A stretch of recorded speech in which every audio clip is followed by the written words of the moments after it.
Hi friends, good morning friends. இன்றைக்கி வந்து நான் மட்டன் வந்து பெப்பர் ஃப்ரை பண்ண போகிறேன். சுக்கா மாதிரி பண்ணிக்கிறேன். இப்போ நான் நல்லெண்ணெய் போட்டுக்கிறேன். இப்போ நான் சோம்பு போட்டுக்கிறேன். அதிலே கருவேப்பிலை போட்டுக்கிறேன்.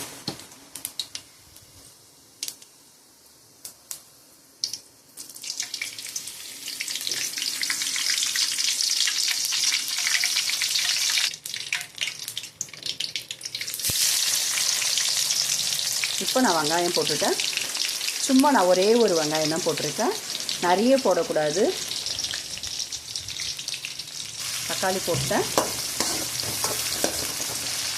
தக்காளியும் ஒன்று தான் போடணும். இப்போ வதங்கட்டும். இஞ்சி பூண்டு பேஸ்ட் போட்டுக்கலாம். நான் மட்டன் வந்து நல்லா வேக வச்சு எடுத்துட்டேன்.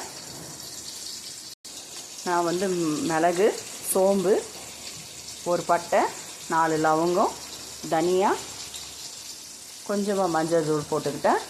அதில் வெறும் மிளகாத்தூள் ஒரு 1/4 டீஸ்பூன் போட்டுக்கிட்டேன். அவ்வளோதாங்க. அதெல்லாம் அரைச்சி பவுடராக பண்ணிட்டேன் நான். அதை ஃபைனலாக போடுறதுக்காக இஞ்சி பூண்டு பேஸ்ட் வந்து நான் போட்டுக்கிறேன். பாருங்கள், போதும். நல்லா வதக்கி விட்டுக்கோங்க. பச்சை வாசனை போட்டோம். பச்சை வாசனை போனதும் நம்ம மட்டனை எடுத்து இதில் போட்டுக்கணும். இயற்கை பாருங்கள், ரொம்ப அழகாக இருக்குது. நல்லா லைட்டாக வெயில் வந்துடுச்சு. இன்னும் கொஞ்சம் நல்லா வெயில் வந்தால் நல்லாயிருக்கும். நான் மட்டன் வந்து உப்பு கண்டம் போடலாம் அப்படின்னு சொல்லிட்டு கோத்து வச்சுருக்கேன். மட்டன் போட்டுட்டேன் பாருங்கள். இதுக்கு நம்ம உப்பு ஆட் பண்ணிக்கலாம். நான் உப்பு போடாததான் வெறும் தண்ணி போட்டு தான் வேக வச்சேன். ஏன்னா வந்து மட்டன் சுக்கா பண்ணும்போது உப்பு ரொம்ப ஏறிடுச்சுன்னா மட்டனில் சாப்பிட்றதுக்கும் ரொம்ப உப்பு கரிக்கிற மாதிரி இருக்கும். அதனால் நம்ம இப்போ ஆட் பண்ணோம்னா ரொம்ப நல்லாயிருக்கும். தேவையான அளவு உப்பு போட்டுக்கோங்க.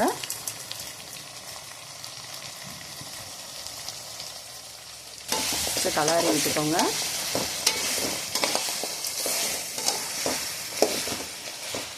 இந்த எண்ணெயிலே தாங்க வதங்கணும். இதுக்கு ஊற்றி வச்சுருந்த தண்ணியை வந்து நம்ம சூப் வச்சு கூட குடிச்சிக்கலாம்.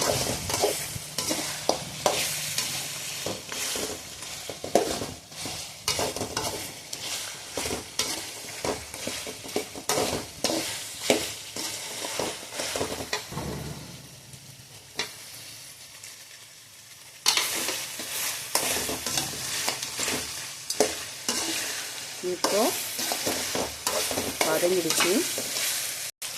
இப்போ ஜாரில் அரைச்சி வச்சுருக்க இந்த பவுடரை நான் இதில் போட்டுக்கிறேன்.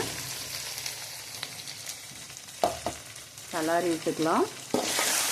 மிக்சியில் கொஞ்சம் ஒட்டிகிட்ருக்கு, அதை எடுத்து போட்டுக்கிறேன்.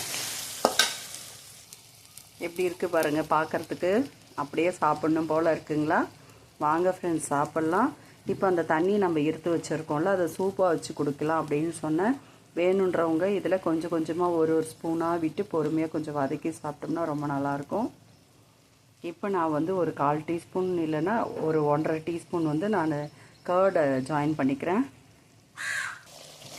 கர்ட் போட்டேன். இப்போ அந்த தண்ணி கொஞ்சம் பாருங்கள் அப்படியே வருது பாருங்கள். இப்போ நம்ம கலரி விட்டுக்கலாம். எப்படி இருக்குது பாருங்கள், பார்க்குறதுக்கு ரொம்ப நல்லா இருக்குது. ஒரு சிலர் எல்லாம் அப்படியே நம்ம வந்து ஹோட்டல்லலாம் சாப்பிடும் போது வந்து காரம் நிறைய இருக்கணும் அப்படின்றதுக்கோசரம் பச்சை மிளகா நிறைய அரைச்சிடுவாங்க. அப்புறமா ஃபைனலாக வந்து நம்ம பெப்பர் போட்டு அதை இறக்கி கலாரி கொடுத்துருவாங்க. நம்ம ரொம்ப காரம் ஹெவியாக இருக்கும். இது டைரெக்டாக வெறும் நம்ம வந்து மிளகு போட்டு அரைக்கிறதுனால இப்படி இருக்கும் பார்க்குறதுக்கு. ரொம்ப நல்லா இருக்குது பாருங்கள். நான் ஒரு 1/4 டீஸ்பூன் தான் வெறும் மிளகாத்தூள் போட்டேன். மஞ்சள் தூள் போட்டேன் 1 ஸ்பூனு. 1.5 ஸ்பூன் வந்து தனியா போட்டிருக்கேன். இதில் சோம்பு போட்டிருக்கேன். 1 ஸ்பூன் சோம்பு போட்டிருக்கேன். அரைக்கிறதுக்கும் போட்டிருக்கேன். நான் வந்து பொரிக்கிறதுக்கும் போட்டேன். ரொம்ப நல்லா இருக்குது பாருங்கள். கடாய் இதெல்லாம் சாப்பிட்றதுக்கு இது ரொம்ப டேஸ்ட்டாக இருக்குங்க. இது முடிச்சுட்டு ஒரு சாதம் போட்டு கடாயில் வதக்கி அப்படி சுட சுட உருட்டி சாப்பிட்டா எப்படி இருக்குங்க ஃப்ரெண்ட்ஸ்? எப்போவுமே சமைக்கும் போது ரொம்ப நேசித்து சமைங்க. அப்படியே விருப்பம் இருக்கணுங்க சமைக்கும் போது. அப்போ தாங்க அந்த சமையல் ரொம்ப நல்லாயிருக்கும். சும்மா நான் கொத்தமல்லி இலை போட்டிருக்கேன். இப்போ அதை கிளறி விட்டுடலாம்.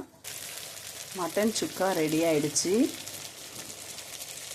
இது வந்து கொஞ்சமாக சாதம் போட்டு அப்படி போட்டு பிசைஞ்சு சாப்பிட்டோம்னா அவ்வளோ சூப்பராக இருக்குங்க.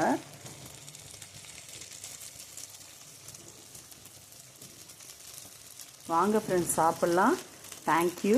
மட்டன் சுக்கா பெப்பர் ஃப்ரைங்க எப்படி இருக்குன்னு பார்த்துட்டு லைக் பண்ணுங்கள், ஷேர் பண்ணுங்கள். தேங்க்யூ. Bye friends. கமெண்ட்ஸ் பண்ணுங்கள் ஃப்ரெண்ட்ஸ். தேங்க்யூ. பாய்.